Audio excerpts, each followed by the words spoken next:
Hello बच्चों, स्वागत है आपका वीआर इंजीनियरिंग क्लासेस में। आज हम आपको डिजाइन ऑफ स्टील स्ट्रक्चर में तनन उपांग टेंशन मेंबर का चैप्टर पढ़ाएंगे, जो अपने आप में मोस्ट इम्पोर्टेंट है। मोस्ट इम्पोर्टेंट क्या है इसमें? ये चैप्टर आपका हमेशा 10 नंबर का या तो इसमें से न्यूमेरिकल आ जाए या आपका थ्योरी आ जाए। न्यूमेरिकल आपका डिजाइन बेस्ड भी आ सकता है, डिजाइन सामर्थ्य भी आ सकता है। या तो सामर्थ्य निकलवाएगा या डिजाइन का क्वेश्चन कराएगा। टेंशन मेंबर तनन उपांग क्या होता है? तनन उपांग वो होता है जो सीधा बल वहन करता है। जैसे आपने ट्रस देखा होगा, ट्रस को कैंची भी बोलते हैं, ठीक है। इसमें आपका जो मोस्ट इम्पोर्टेंट क्वेश्चन बनता है, या तो आपकी सामर्थ्य का बनेगा या आपका डिजाइन का बनेगा। सबसे पहले थर्ड चैप्टर में मैंने आपको रिविट अरेंजमेंट बताया था। रिविट अरेंजमेंट दो प्रकार से था, एक आपका चेन पैटर्न और एक आपका जिगजैग पैटर्न। चेन पैटर्न को बोलते हैं हम हिंदी में श्रृंखला पैटर्न। दूसरा है आपका डायमंड पैटर्न।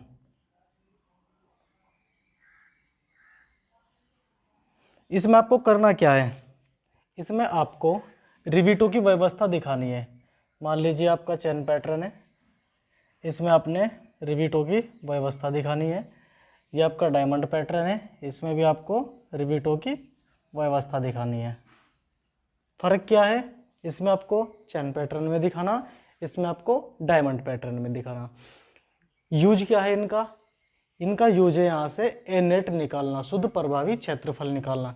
क्योंकि जो तनन उपांग की जो सामर्थ्य होती है, तनन उपांग की सामर्थ्य का जो सूत्र होता है हमारा, वो होता है हमारा सामर्थ्य बराबर शुद्ध प्रभावी क्षेत्रफल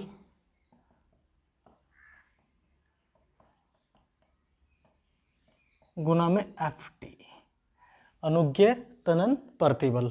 तो हमें श्रृंखला पैटर्न में रिविट की, डायमंड पैटर्न में रिविट की, हमें यहाँ से निकालना ही क्या है?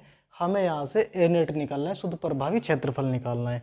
मान लीजिए आपने इसमें रिविट दिखाए चेन पैटर्न में, ये आपका चेन पैटर्न है।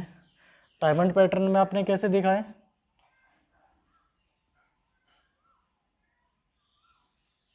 ये आपका डायमंड पैटर्न है। क्लियर है? सबसे पहले जब हम यहाँ पर ए नेट निकालेंगे, ये आपका एक एक सेक्शन हो गया, तो आप लिखेंगे यहाँ पर सेक्शन 1 के लिए शुद्ध प्रभावी क्षेत्रफल ए नेट। उसका सूत्र क्या होगा? ए नेट बराबर होगा B minus NDH into T, जहाँ पर B क्या है आपकी खंड की चौड़ाई, N क्या है आपका नंबर ऑफ रिविट, और DH क्या है आपका होल डायमीटर, T क्या होगी आपकी प्लेट की मोटाई। अब बात करते हैं डायमंड पैटर्न की। डायमंड पैटर्न में जो आप फर्स्ट सेक्शन लेंगे, स्टार्टिंग आपको यहाँ से करनी है। फर्स्ट आपको यहाँ पर लेना है, first second third fourth fifth section बनेगा आपका 1 2 3 4 5। इसके लिए ये आपका चेन पैटर्न है, चेन पैटर्न के लिए आपका ये सेम फॉर्मूला आएगा। लेकिन डायमंड पैटर्न कैसे बनेगा? फिर यहाँ से 1 2 3 4 5, आपने क्या किया, इसको 6 नाम दिया। अब हमने क्या किया, 1 2, फिर ये 6 पर आया, 6 से फिर ये 3 पर आया, तो सेक्शन क्या बना आपका 1 2 6 3 4 5। इसके लिए आपका ए नेट क्या होगा, ये इंपॉर्टेंट है। इसका सूत्र होगा आपका B minus NDH plus N1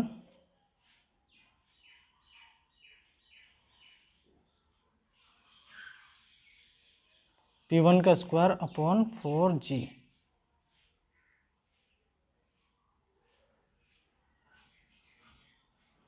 इसको थोड़ा सा आपसे लिखते हैं,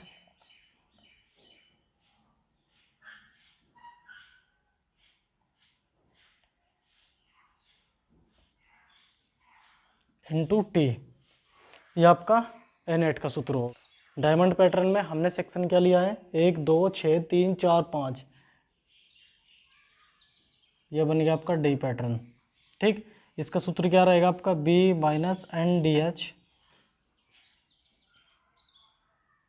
B minus N D H plus N1 P1 square upon 4G into T. यहाँ पर B तो आपकी घंटी की चौड़ाई रहेगी, N number of rivet total आएगा जितना आपने सेक्शन लिया। सेक्शन है आपका 1 2 3 1 2 6 3 4 5, कितने रिविट आए इसमें, 1 2 3 4 रिविट हो जाएंगे। N1 कितना होगा, गेज दूरी देखेंगे हम इसमें, गेज दूरी कितनी है हमारी, एक गेज दूरी यहाँ से यहाँ तक की बनेगी, एक गेज दूरी यहाँ से यहाँ तक की बनेगी। तो यहाँ पर हमारा N1 कितना आ जाएगा, 2। क्यों, क्योंकि यहाँ पर गेज दूरी कितनी बची, 2। अगर आप आगे, चलो पहले से क्लियर कर देते हैं, सूत्र में आपका पिच आपको गिवन रहेगा, जी आपको गिवन रहेगा, टी आपको गिवन रहेगा, ऐसे आपने N8 निकालना है। मान लीजिए सेक्शन को आगे बढ़ाते हैं, 6 के बाद 7 आएगा, फिर हमने क्या किया, 1 2 6, 6 के बाद ये 7 पर आया, 7 से फिर 4 पर, फिर 5 पर। तो इसमें गेज दूरियाँ कैसे लेते हैं, देखो यहाँ पर, अब एक गेज दूरियाँ ये बढ़ जाएगी और एक गेज दूरी ये बढ़ जाएगी, लेकिन उसके लिए अगर हम नंबर ऑफ रिविट निकाले, कितने निकलेंगे, 1 2 3 4 5। N1 कितना आएगा आपका, N1 विषम पिच गेज दूरी आएगी आपकी 1 2 3 और एक ये 4, N का मान आएगा आपका 4। इस तरीके से आपने क्वेश्चन करना है। आपको एक क्वेश्चन करा देते हैं, N8 आपको कैसे निकालना है। बच्चों हमने इस टाइप के आपके लिए 2 क्वेश्चन लिए हैं। एक क्वेश्चन आपका चेन पैटर्न है, दूसरा क्वेश्चन है आपका डायमंड पैटर्न। इसमें आपको क्या करना है, N8 निकालना है। यह आपको डायग्राम गिवन है, हमने डायरेक्ट बुक से लिया है।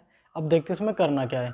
इस क्वेश्चन में आपने क्या कहा है, सबसे पहले उसने क्वेश्चन में आपको चेन पैटर्न दिया, उसके लिए आपको इस खंड की चौड़ाई दी 150 mm, प्लेट की मोटाई 10 mm, व्यास दिया है 20 mm और FT दिया है 150 न्यूटन पर mm स्क्वायर। उसने कहा है कि इसमें आपको तनन उपांग की सामर्थ्य निकालनी है। सामर्थ्य निकालने से पहले आपको चेक करना है क्या रिविट एक लाइन में रखे हैं, क्या रिविट एक लाइन में रखे हैं। रिविट हमारे सभी एक लाइन में रखे हैं, इसलिए क्या है, हमारा चेन पैटर्न है। जितना N8 आपका फर्स्ट वाले का निकलेगा उतना ही N8 आपका सेकंड वाले का निकलेगा, कारण आपका चेन पैटर्न है। 3 रिविट यहाँ पर है, 3 रिविट यहाँ पर है। जब भी रिविट आपके आमने सामने सेम होंगे तो आपका चेन पैटर्न रहेगा। देखिए यहाँ पर जो इसका सेक्शन का लाइन लिया आपने, वो आपका उस पर 3 रिविट आए, सेकंड वाले पर भी आपके 3 आए, ठीक है। इसलिए जब आपके रिविट ही इक्वल है तो आपका N8 भी दोनों सेक्शन पे इक्वल ही आएगा। तो चलिए यहाँ से सबसे पहले N8 निकाल लेते हैं। N8 बराबर क्या आएगा, N8 का सूत्र है आपका चेन पैटर्न में B minus N D H into T. सबसे पहले हमें इस फाई को DH बनाना है। DH बनाने के लिए कितना हो जाएगा, 21.5 mm, कारण 25 mm से छोटा रहेगा तो 1.5 ऐड करना पड़ेगा। निकालते हैं N8, यहाँ से क्या आएगा, B कितना है आपका 150, N कितने हैं आपके 3, DH कितना है आपका 21.5, T कितना है आपका 10। कैलकुलेटर से कैलकुलेशन कर लेते हैं, देखते हैं कितना आएगा N8 आपका।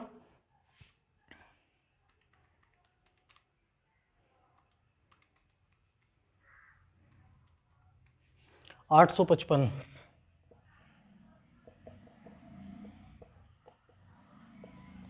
अब आपने यहाँ से क्या निकालना है, सामर्थ्य निकालनी है। सामर्थ्य का सूत्र क्या बताया था हमने, N8 गुना में FT। तो सामर्थ्य आपकी निकल आएगी 855 गुना 150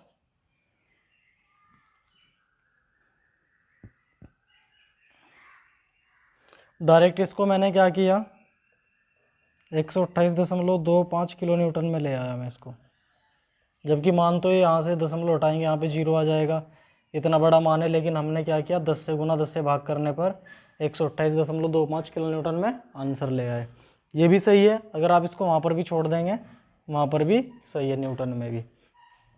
अब ये कैसे करेंगे, ये आपके लिए इम्पोर्टेंट है। देखते हैं कैसे करते हैं। सबसे पहले नंबरिंग दीजिए 1 2 3 4। सबसे पहले जो हम इस पर एनेट निकालेंगे, ये आपका डायमंड पैटर्न है। फाई आपका 20 है, तो DH आपका कितना हो जाएगा, सिंपल सी बात है, DH हो जाएगा आपका 21.5 mm।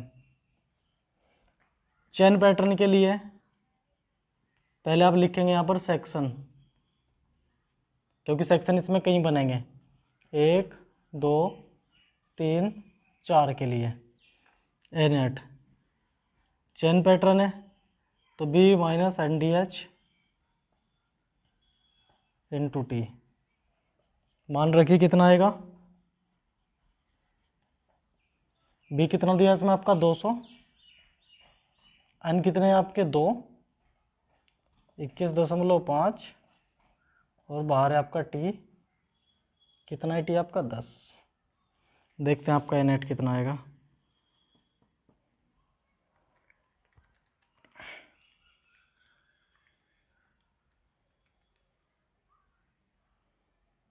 $1570 mm²।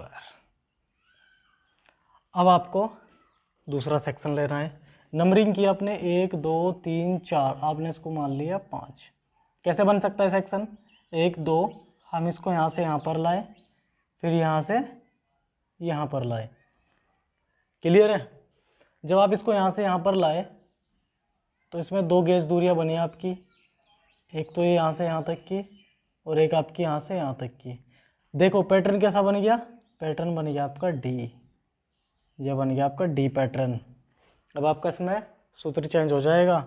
सेक्शन क्या लेंगे इस बार, जो बना वही सेक्शन रखना है बस, 1 2 5 3 4। एनेट का सूत्र भी चेंज हो जाएगा इस बार, क्योंकि आपका D पैटर्न है, B minus NDH plus N1 P1² upon 4G into T बराबर B कितना है आपका 200।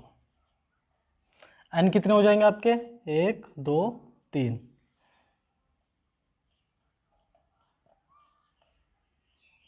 अब N1 की बात आएगी। N1 में गेज दूरियाँ कितनी बनी 2, और गेज दूरी कितनी निकली, जब वहाँ तक 40 है यहाँ तक 40 है, तो ये बीच में आपका कितना बचेगा 120, और 120 अगर ये बचता है आपका, तो यहाँ से यहाँ तक की दूरी कितनी आएगी 60 mm, और यहाँ से यहाँ तक की दूरी कितनी आएगी 60 mm। तो ये निकल के आ गया आपका गेज दूरियाँ कितनी 60 mm। क्लियर है। तो वहाँ पर क्या हो जाएगा, लेकिन गेज कितनी बनी 2, तो N का मान तो आपने 2 रखा। पिच कितनी आपकी, पिच दे रखी है 50 बटे में 4 गुना G कितना हो जाएगा 60, और T का मान है आपका 10। तो देखते हैं नेट कितना आएगा।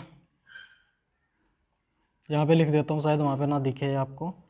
200 माइनस 3 गुना 21.5 प्लस 2 गुना 50 का स्क्वायर बटे में 4 गुना 60 इंटू T।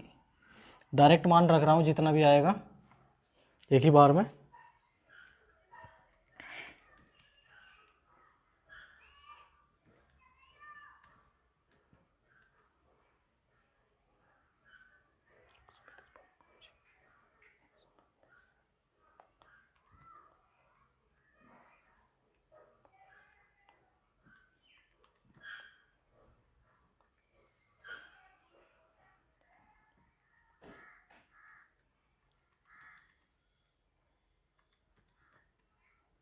$1563।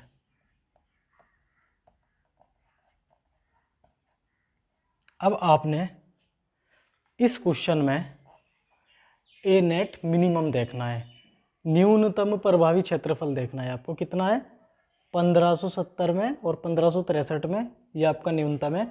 अब आप जो सामर्थ्य निकालेंगे वो इस 1563 को देखकर निकालेंगे।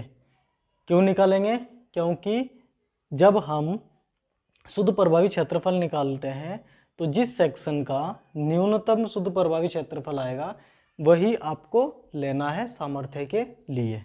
क्लियर है। तो जब आप इसकी सामर्थ्य निकालेंगे तो अब आपको इसमें सिर्फ करना क्या है, 1563 में आपको 150 की गुना करनी है और जो आएगा आपका आंसर उसे आप न्यूटन में भी रख सकते हैं। 10 की पावर 3 से गुना, 10 की पावर 3 से भाग करके किलो न्यूटन में भी ला सकते हैं। मोस्ट इंपॉर्टेंट क्वेश्चन है आपके जिगजैग पैटर्न पर भी और आपका चैन पैटर्न पर भी। इससे आगे का जो आपका क्वेश्चन है वो आपका कोणी खंड का है। जब कोणी खंड को गसट प्लेट से जोड़ देते हैं, उसके एक कोणी खंड के लिए जब एक कोणी खंड को गसट प्लेट से जोड़ते हैं उसका भी अलग फॉर्मूला है। जब एक कोणी खंड के दोनों ओर लेफ्ट और राइट में एंगल लगा देते हैं गसट प्लेट के साथ में, उसका अलग सूत्र है, उसको देखते हैं नेक्स्ट वीडियो में। क्लियर है। आज की वीडियो बच्चों आपको समझ जरूर आई होगी। मोस्ट इंपॉर्टेंट है। टेंशन मेंबर जो है आपको 10 नंबर में हमेशा आता है, या तो यहाँ से न्यूमेरिकल आ जाए, या आपका डिजाइन आ जाए, या आपकी थ्योरी आ जाए। थ्योरी में भी आपको क्या पूछता है वो हमेशा कि तनन अवयव के अभिकल्पन के चरण लिखिए। मोस्ट इंपॉर्टेंट, हर बार आता है। या तो न्यूमेरिकल आए, या थ्योरी आए, या आपका एनेट निकाल कर सामर्थ्य निकालने को आए। क्लियर है। मोस्ट इंपॉर्टेंट है।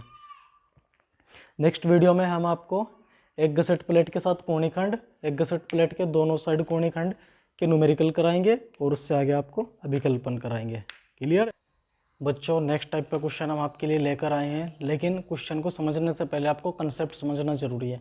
इसमें हम आपको क्या बताएंगे कि एक गसट प्लेट के साथ जब एक कोणी खंड को रिवेट की सहायता से जोड़ा गया हो, दूसरा जब गसट प्लेट के दोनों ओर पीठ से पीठ मिलाए कोणी खंड को रिवेट द्वारा जोड़ा गया हो, तब इसमें आपको एनेट कैसे निकालना है। देखिए ध्यान से समझना। एक गसट प्लेट है आपकी, ये आपकी गसट प्लेट है। इस पर आपने क्या किया, इस कोणी खंड के इस लंबाई पर रिवेट की सहायता से इसको जोड़ दिया। जब आप क्वेश्चन करेंगे जरूरी नहीं कि आपका कोणी खंड इक्वल हो, अनइक्वल भी हो सकता है। इक्वल कैसे कि मैं कहूँ कि 70 गुना 70 गुना 8 कोणी खंड है, वो आपको 100 गुना 70 भी बोल सकता है। क्लियर है। अब आपने स्टील टेबल का भी यूज करना है जब आप डिजाइन करेंगे टेंशन मेंबर का। चलिए बात करते हैं। हमने मान लिया कि जिसका बड़ा पार्ट या छोटा पार्ट जो भी है उसको हमने L1 मान लिया। इस L1 को एक रिवेट की सहायता से जोड़ा गया, तो इसका एनेट क्या होगा। एनेट का सूत्र होता है A1 प्लस A2K, ये सूत्र होता है आपका। डबल के लिए भी आपका यही सूत्र रहेगा। चेंज कहाँ हुआ, इस K के लिए K का सूत्र क्या होता है 3A1 बटे 3A1 प्लस A2। अब बात यह आएगी कि आप A1 A2 कैसे निकालेंगे। यहाँ पर कंसेप्ट क्या हो जाता है, K बराबर 5A1 बटे 5A1 प्लस A2। K कैसे A1 A2 कैसे निकालेंगे, इस वाली लंबाई के लिए बात करते हैं। L1 यहाँ से यहाँ तक की लंबाई हो जाएगी माइनस DH। ये DH माइनस क्यों हुआ, ये DH माइनस इसलिए हुआ क्योंकि इसमें आपका क्या है रिवेट, माइनस रिवेट। फिर माइनस T/2। ये T किसकी बात कर रहा है, ये आपकी एंगल की मोटाई की बात कर रहा है। T/2 इंटू T, यहाँ से निकलेगा आपका A1। A2 कैसे निकालेंगे, अब ध्यान से देखिए। A2 को किसी के साथ नहीं जोड़ा गया, तो L2 minus T/2 into T। यहाँ पर DH इसलिए है क्योंकि रिवेट से आपने इसको जोड़ रखा है। यहाँ पर इस वाले पार्ट को किसी की सहायता से नहीं जोड़ा गया, इसलिए इसमें DH नहीं आएगा। L2 minus T/2। सेकंड वाले में सूत्र दोनों सेम रहेंगे, बस 2 से गुना करनी। क्यों करनी 2 से गुना, क्योंकि आपके 2 कोणी खंड आ गए। ये सूत्र है। आप अपने आप से भी न्यूमेरिकल कर सकते हैं, बहुत ईजी न्यूमेरिकल है। नहीं तो नेक्स्ट वीडियो में हम कराएंगे ये आपको, ध्यान से आपको देखना है। इस चैप्टर से आपको 10 नंबर का फिक्स आना ही आना है। इसके बाद आपका कंपैरिजन मेंबर है, वहाँ से भी 10 नंबर का फिक्स है, आना ही आना है। या तो वो आपसे सामर्थ्य निकलवाए कंपैरिजन मेंबर की, या फिर आपसे डिजाइन कराएं। ठीक है, आज के लिए इतना ही। नेक्स्ट वीडियो ज़रूर ध्यान से देखना, क्योंकि इससे आगे की जो वीडियो है मोस्ट इंपॉर्टेंट है।